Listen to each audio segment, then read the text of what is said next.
میرے والد جب کبھی میرے کمرے میں آتے اور دیکھتے کہ بتی جل رہی ہے اور میں کمرے میں نہیں ہوں تو کہتے تم بتی کیوں نہیں بجھاتے، اتنی بجلی کیوں ضائع کرتے ہو۔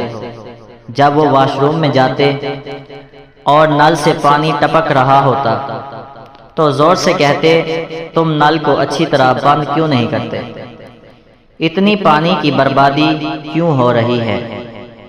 ہمیشہ وہ میرے اوپر تنقید کرتے اور مجھ پر الزام لگاتے کہ میں سستی کا شکار ہوں۔ چھوٹی اور بڑی ہر بات پر ٹوکتے، یہاں تک کہ بیماری کی حالت میں بھی۔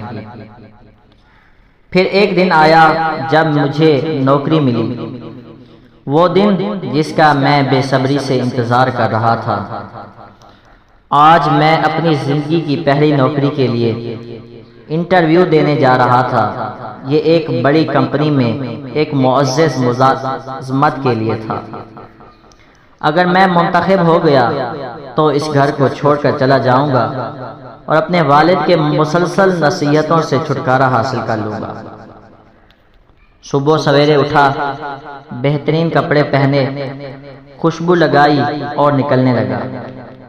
دروازے کے پاس کسی نے میرے کندھے پر ہاتھ رکھا۔ میں نے پلٹ کر دیکھا تو والد مسکراتے ہوئے کھڑے تھے، حالانکہ ان کی آنکھوں میں شدید بیماری کے آثار نمایاں تھے اور یوں لگتا جیسے ابھی گر جائیں گے کمزوری کی وجہ سے۔ انہوں نے مجھے کچھ پیسے دیے اور کہا میں چاہتا ہوں کہ تم پر اعتماد رہو اور کسی سوال سے نہ ڈرو۔ میں نے یہ نصیحت سن کر بیزاری سے مسکرایا، اندر سے سوچ رہا تھا کہ یہ بھی وقت ہے نصیحت کرنے کا، جیسے وہ میری خوشی کے لمحوں کو بھی خراب کرنا چاہتے ہیں۔ میں گھر سے نکلا، ایک ٹیکسی کرائے پر لی اور کمپنی کی طرف روانہ ہو گیا۔ جب میں وہاں پہنچا تو حیران رہ گیا، نہ کوئی دربان تھا اور نہ کوئی استقبالیہ کا عملہ، بس کچھ ہدایتی بورڈز تھے جو انٹرویو کے کمرے کی طرف رہنمائی کر رہے تھے۔ جیسے ہی میں دروازے میں داخل ہوا، دیکھا کہ دروازے کا ہینڈل اپنی جگہ سے نکلا ہوا ہے اور ٹوٹنے کے قریب ہے۔ مجھے فوراً اپنے والد کی نصیحت یاد آئی کہ مثبت رہو، تو میں نے فوراً ہینڈل کو درست کر دیا۔ آگے چلتے ہوئے دیکھا کہ باغ میں پانی بھر گیا ہے، ایک تالاب کا پانی بہہ رہا تھا، شاید مالی اسے بھول گیا تھا۔ مجھے والد کے پانی کے ضیاع پر ناراضگی یاد آئی۔ میں نے نل کی رفتار کم کر دی اور پانی کے دوسرے تالاب میں بہنے دیا۔ عمارت کے اندر پہنچا اور سیڑھیوں پر چڑھنے لگا تو دیکھا کہ روشنی کی بتی دن کے وقت جل رہی ہے۔ مجھے والد کا چہرہ یاد آیا اور فوراً بتی بجھا دی۔ جب میں انٹرویو کے کمرے میں پہنچا تو دیکھا کہ بہت سے لوگ نوکری کے لیے موجود ہیں۔ سب کی طرف دیکھتے ہوئے میں نے سوچا کہ میں ان کے سامنے کس طرح معمولی نظر آ رہا ہوں۔ پھر دیکھا کہ جو بھی انٹرویو دینے جا رہا ہے چند منٹوں میں واپس آ رہا ہے۔ میں نے سوچا کہ اگر یہ لوگ اپنی تمام قابلیت کے باوجود کامیاب نہیں ہو سکے تو میں کیسے ہو سکتا ہوں۔ میں نے انٹرویو چھوڑنے کا فیصلہ کیا، لیکن جیسے ہی میں نکلنے لگا میرا نام پکارا گیا۔ میں نے اپنے آپ کو اللہ کے سپرد کر کے کمرے میں داخل ہوا۔ سامنے 3 لوگ بیٹھے تھے۔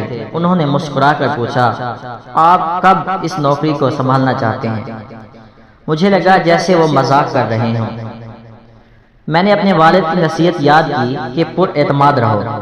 میں نے کہا جب میں امتحان میں کامیاب ہو جاؤں گا تب سنبھال لوں گا۔ ایک نے کہا آپ کامیاب ہو چکے ہیں۔ میں حیران رہ گیا کہ کسی نے مجھ سے کوئی سوال نہیں پوچھا اور انہوں نے بتایا کہ میرا امتحان ہو چکا ہے۔ پھر ایک اور نے کہا ہم نے کمپنی میں کچھ جگہوں پر خرابیاں جان بوجھ کر رکھی تھیں تاکہ دیکھ سکیں کہ کون امیدوار انہیں ٹھیک کرتا ہے، اور آپ نے ہر غلطی کو درست کیا۔ اس لمحے میرے سامنے سب کچھ ماند پڑ گیا۔ میں نے اپنے والد کی تصویر دیکھنا شروع کی وہ سخت مزاج جو ہمیشہ میری بھلائی چاہتا تھا۔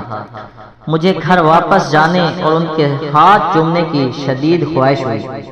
جب میں گھر پہنچا تو وہاں لوگوں کا ہجوم تھا، سب کے چہروں پر دکھ کے آثار تھے۔